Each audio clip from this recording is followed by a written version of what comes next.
A journey of 20 years. Have you ever found yourself standing in front of a broken elevator on a hot summer day? You realize you'll have to take the stairs while carrying heavy bags from the store in your hands. You struggle up the stairs, bags cutting into the palms of your hands, eager to drop them at the door. Or maybe you've been caught in a sudden heavy rain on your way home. You take shelter for a moment. Understanding there's no other option, you race through the pouring rain. Finally, you arrive home soaked and frustrated. Perhaps you even catch a nasty cold that keeps you home for days, struggling to breathe between coughs. Maybe none of these specific scenarios have happened to you recently, and you've simply come home, exhausted from work, and collapsed onto the couch. The sink, overflowing with dishes, seems to mock you, to which you respond with an apologetic shrug. We all strive to maintain our comfort zones, but occasionally, life disrupts these cozy bubbles, testing our patience and resolve. As a child, I dreamed of climbing the highest mountain in the world, Mount Everest. I imagined myself standing at the base of the mountain, immersed in the crisp mountain air, my eyes feasting on the magnificence before me as my neck strained to take in the entire view.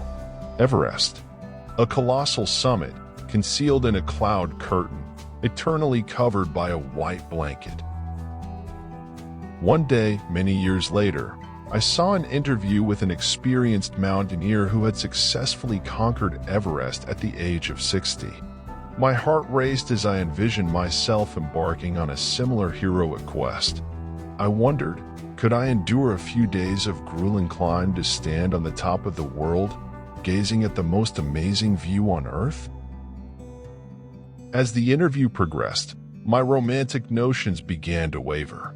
The climber spoke of multiple failed attempts due to injuries, exhaustion, and unpredictable weather conditions. In the end, he managed to finish his journey only 20 years after first deciding to do so. Slowly, a newfound understanding crystallized within me. Summiting Everest wasn't a matter of days, but rather years, perhaps even decades of preparation and persistence. You cannot simply wake up one morning and decide to summit Mount Everest. Aspiring climbers must register well in advance, sometimes years, and are required to be part of a guided expedition. Joining an expedition entails undergoing thorough medical exams, completing extensive questionnaires, and participating in a personal interview. The expedition leader demands proof that prospective climbers have enough experience and a history of summiting other high peaks. No one wants to risk being stranded on the mountain in inclement weather, attempting a desperate rescue of an ill-prepared climber. To qualify for an attempt to climb Everest, candidates need to spend many years gaining experience on other tall peaks. Fulfilling these basic requirements only grants you initial approval to join an expedition. The training phase leading up to the actual climb usually takes about a year and pushes climbers to their physical and mental limits. Moreover, this endeavor can cost tens of thousands of dollars before you even set foot on the mountain. From the moment an untrained individual decides to tackle Everest to the point of actually attempting it, a decade can easily pass. However, even with all this preparation, success is far from guaranteed. After years of building capabilities, months of grueling training, and weeks of acclimatization, the peak moment arrives. At the top of the mountain lies an area ominously known as the death zone. This is the stage of the climb when the climber is utterly exhausted, the oxygen levels are dangerously low, and the cold is almost unbearable. If you dread climbing several floors in a building without an elevator, imagine scaling a vertical height equivalent to over 1,000 floors from the base camp to the summit. If the thought of sore hands from carrying grocery bags for a few minutes is daunting, picture doing those 1,000 flights while shouldering the weight of dozens of such bags for weeks on end. If you're reluctant to cross a few streets in the rain, envision trekking through waist-deep snow at -20 degrees with zero visibility while facing overwhelming blizzards. Dislike the sensation of a slight chill and shortness of breath? Imagine a scenario where your life depends on an oxygen cylinder. If it runs out, you risk a slow, agonizing death due to suffocation from the thin air and frozen lungs. Every year, hundreds of climbers come to the mountain. After investing years and significant sums of money in preparations, they give it their all to succeed. However, many are forced to turn back halfway due to exhaustion, injury, or weather changes, their dreams unrealized. Moreover, some who embark on this journey never return. That evening, as I lay on the couch, wrapped in my comfort bubble and watching TV, my childhood fantasies suddenly felt like distant dreams.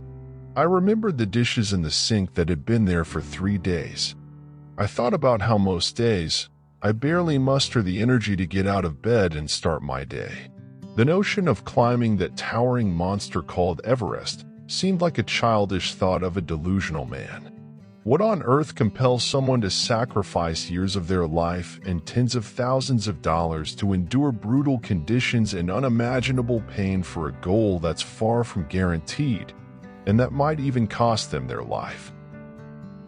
At the end of the interview, the veteran climber gave his own answer to that question. I took that 20-year journey for that one sublime moment of standing on the top of the world.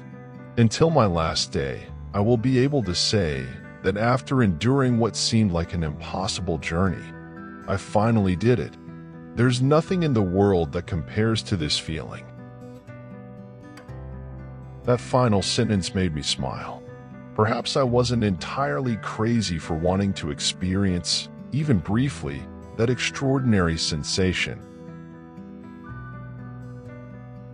Looking back on my childhood dreams, I often reflect on the idea of a heroic journey to an elusive summit. Sometimes, that summit is the peak of an actual mountain, but for most of us, it is simply a distant and seemingly unattainable childhood dream.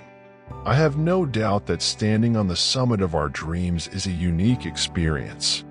However, a new understanding has emerged within me. The supreme happiness that comes from reaching the summit isn't just about standing on top of the world. More than the moment of arrival, it is the completion of that seemingly impossible quest that truly makes the heart soar. Consider this. If I were to airlift you to the top of Everest tomorrow to enjoy the view, it would be incredible. But if you were to reach the summit after a journey spanning 20 years, it would be an entirely different, life-defining experience.